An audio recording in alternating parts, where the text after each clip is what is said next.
Hi, everyone. This is episode 6 of the Solve for Mom podcast. I'm your host, Anoki Kapasi. Picture this. You felt the spark of a new idea for a project. You're really excited. You're picturing what your final outcome is going to be. How amazing it's going to feel to try to learn something new, learn a couple skills along the way, when you start seeing progress and you get closer to that final outcome.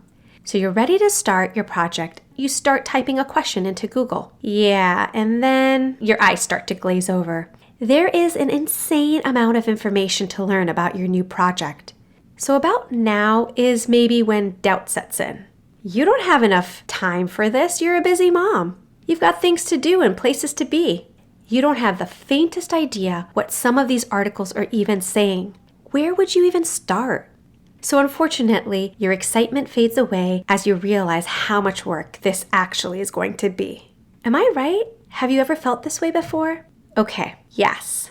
There is a lot of information out there, but spoiler alert, you don't actually need all the information. You just need some information, the right information for your project needs.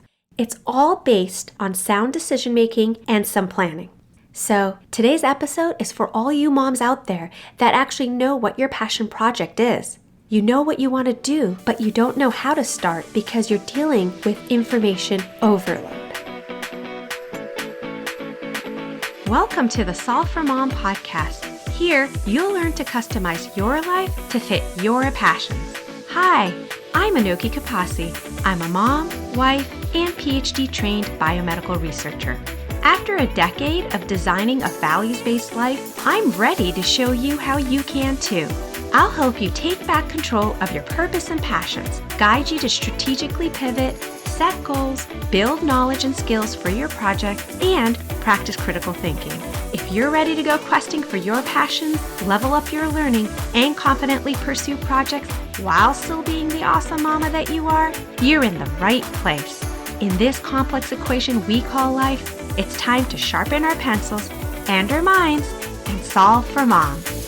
So to deal with information overload, I'm going to share tips today that will completely obliterate this problem for you. I think by now you know that I tackle motherhood a bit differently than other people. I like to use sound methodology and reliable systems on one hand, but I also do incorporate a somewhat mushy approach. That would involve an intentional inward look at our intuition and our heart, so our hopes and our desires. Today, you're going to actually get some examples of how I meld both the strategy-driven and the human-led approaches to tackling an issue. The first tip is to take time to set a goal. What is the goal of the project? At a high level, that would be, why do you want to do this project? What do you hope will happen? For example, let's say you want to adopt a clean diet for your family. So why do you want to do this project? You might be doing it because your family values health. A good diet is one aspect of health that you have some control over. What do you hope will happen? You hope that introducing detox diets and unprocessed foods will improve the overall health of your family. So that was very high level. We're going to definitely talk about goal setting more deeply later. The next tip is to list everything you think you need to know for your specific goal. And that's actually different than listing everything there is to know about the topic. As I said at the top of the show, you just need to know the bit of information as it pertains to your project and your specific goal. I can guarantee you're not going to have a complete list, partially because this is a new topic, so it's totally natural that you don't know everything that you actually need to know yet. But you have to start somewhere. You can start by listing some big things that you think you need to know. Keep in mind that this list is going to evolve. It's probably going to grow during the project. And that's because you're going to discover more things that you might need to know after you start the project. We actually talked a little bit about this in episode 3 as part of our home projects. My approach in the take action cycle where you shift from a passive to an active mode. It involves doing short initial bursts of research that are focused on feasibility and what these central requirements for starting are. So I'm going to link that episode in the show notes for you in case it helps. But don't let the fact that you don't know it all yet be a source of discouragement for you. Don't let that be the thing that becomes your hang-up. I'll try to break it down for you. Typically, you need to know things like what the steps will actually be, right? What has to be done. And again, don't worry if you don't have all this information yet. You need to know how much time does each step take? What resources are needed? What equipment? How much time? How much money? How much experience will be required? Do you need to get certain certifications or special training? Do you have to do this in a special facility or location? Depending on the importance or the complexity of the project, I might even track this in a spreadsheet. But, low tech also works just fine too. So at this point, you have a list to work off of. And you know in the back of your mind that this list might not be complete, but it's done to the best that you can for now. So what I like to do at this point is then mark the items that I actually have information on already. I don't need any further research for those items at this point. That could change later, but for now, I think I'm set on those. The other steps are steps that I don't have complete information on. I don't have clarity on. So those are the items that I need to do targeted searches on. So in our clean food example, you decide that you need to know two things. What is not okay to eat, and then what you should be eating. So what you can keep in your diet and what things you need to take out or add in. You can list all of the foods that you currently eat as a family. Mark off the foods that you already know are not acceptable in your new lifestyle.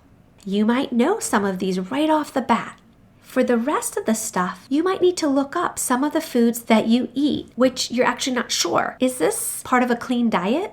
Then you might actually want to add in some more foods that really round out a clean diet. So you could do some research for some great foods to add into your diet that help you detox if those foods are not already part of your daily consumption. So do you see with that example what I mean by a targeted search?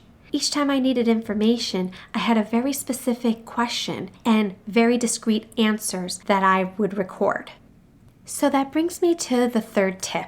You have to know the reason that you're seeking the information. I like to think of this as there being two types of information-seeking activities. One is exploratory, and that's basically what it sounds like. You're exploring, is this possible? So that's the feasibility, the diversity on the topic, the kinds of information that are out there.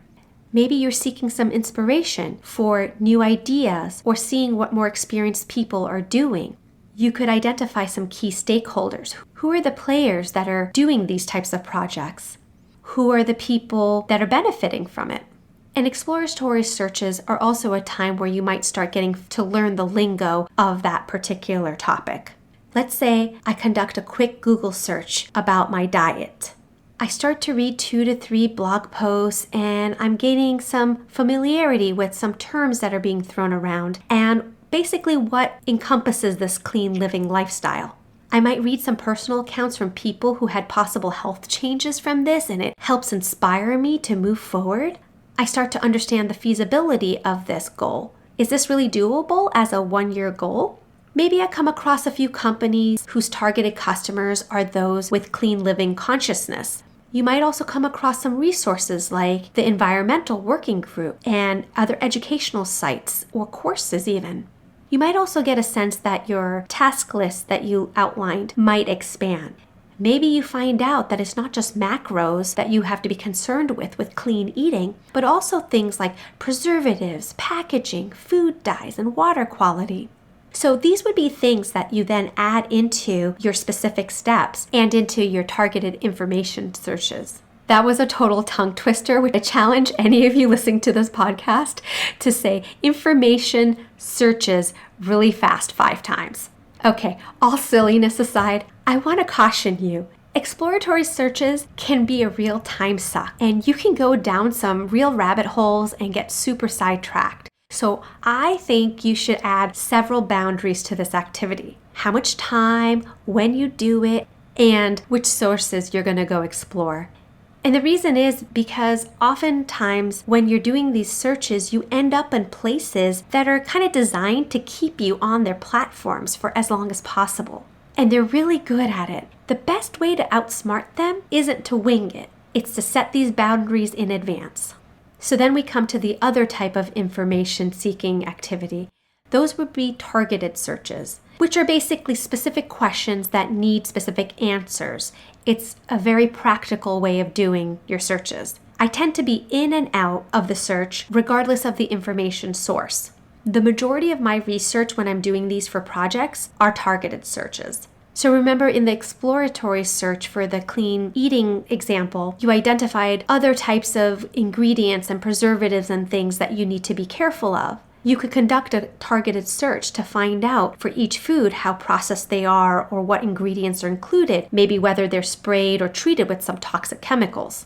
And then it might sound counterintuitive, but it's also possible that after your information gathering is done, that not only do you end up adding some new items to your list, but you might actually end up crossing things off and removing them. Things that you thought you needed to do, you actually don't. So this often happens to me when I set my eyes on a project step or a feature that's actually not really meant for a first-time beginner. So for example, maybe your research for the clean diet suggests that the best way to guarantee the quality and getting a clean product is to grow it yourself. Well, that could be the case, but that's a whole other project, and it probably is not a priority before you even started to adjust your family to this new diet plan. That could be something that you can bookmark for down the road, that once you've established clean diet as a part of your family's routine, that maybe you want to start growing some of the foods that you eat a lot of.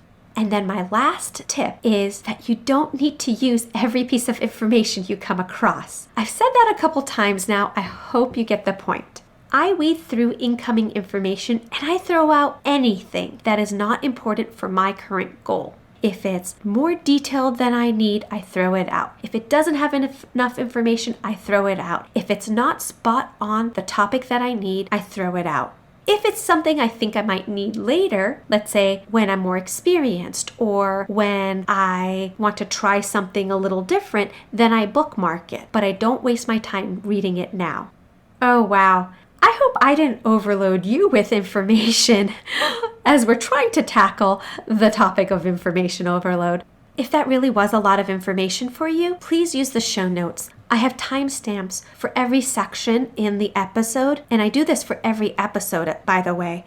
Today, I did share tips to get you over the hump of information overload, especially when you're at the start of a new project. Those are tip number 1, take the time to set a project goal. 2, list everything you think you need to know about your specific topic goal and identify any knowledge gaps that you have. Tip 3, know the reason that you're seeking the information beforehand. What questions are you trying to answer? Tip 4, you don't need to use every piece of information that you come across.